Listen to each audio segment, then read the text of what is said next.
Hello everybody and welcome back to another video. I'm SocietySucks and today I'm checking out The Race to the South Pole by Mitsi Studio. I don't know much about the South Pole, although I am aware that a lot of people lost their lives trying to reach it. So let's see what Mitsi talks about here.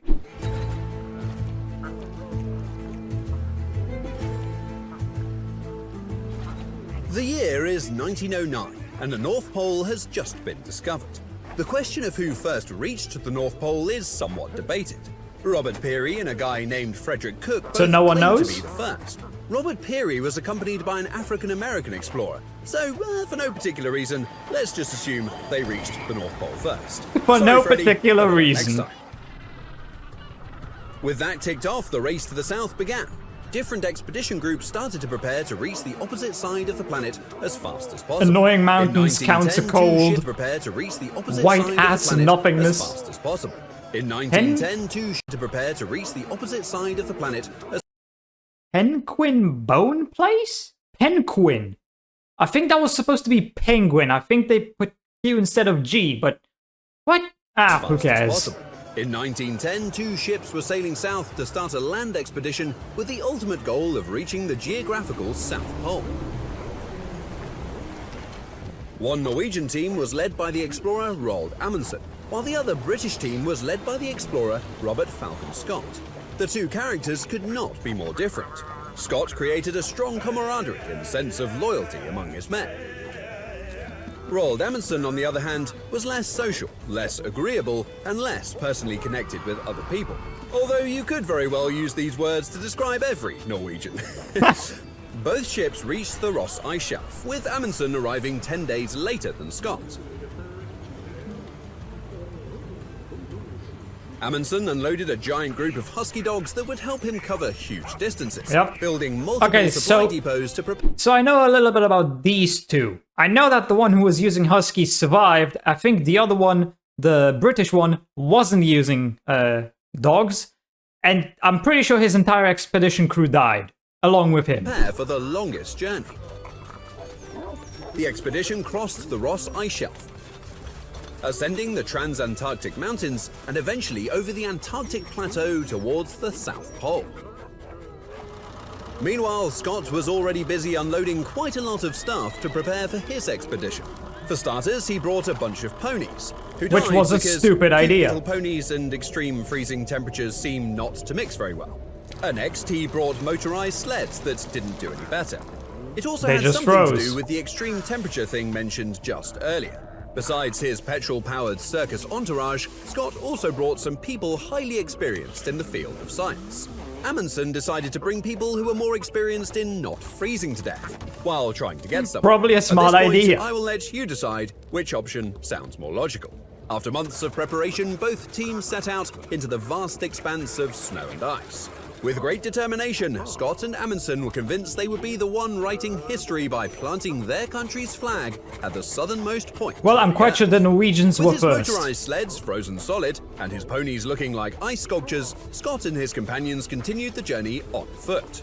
On the 4th of December, they reached the Transantarctic Mountains. In front of them lay an enormous ice mass called the Beardmore Glacier. It would take the team more than 2 weeks to cross the entire glacier to the other side of the mountain range. Scott and his men were exhausted, but the Can you hardest part imagine of the being in journey these seems to be conditions for over. weeks? Or was it? Nevertheless, they found the strength to continue the journey towards the emptiness of the Antarctic Plateau. For hundreds of kilometers, the battered men plowed through snow, ice, and unforgiving I'm quite sure they all died on the return journey and they were close to finishing Scott's it. men noticed a square-shaped object on the horizon. As they got closer, the men were shocked. The square shape was a Norwegian flag raised 4 weeks earlier by Amundsen and his team. You Scott failed. realized Amundsen had beat him to it. He even left a letter for Scott, humbly asking him to inform his Norwegian king friend in case Amundsen's team did not make it back. A little side note here, this is 1912. Obviously, the rivalry between these two men was still subjected to a great sense of mutual respect. Can you imagine something like this happening today? No. If so, Scott would probably I really have found can. a letter saying something like, "Sup, Scott? Sorry if my Norwegian flag is in your way. Beep! Is it just me, or did your little expedition plan go south in more than one way? We are heading back ourselves so we can beat the winter as well. Good luck chilling over there. Your buddy in a rush, Amundsen." Scott and his 4 companions left the South Pole with an overwhelming feeling of emptiness, kind of like the view they were taking in while there. To get back to the ship, the group gathered its strength and headed back towards the Transantarctic Mountains. By now, the extreme elements were creeping in on the men. The elevation of 12,000 feet was causing high altitude sickness. Oh. And the men were already exhausted when they reached the top of the Beardmore Glacier. Edgar Evans, one of the team members, was suffering from frostbite. By the time they reached the bottom of the glacier, Evans had become a walking corpse that later died, which doesn't make sense, but he still did. Maybe Evans was the lucky one, considering the hellish conditions that were yet to bear. It was only gonna get even worse.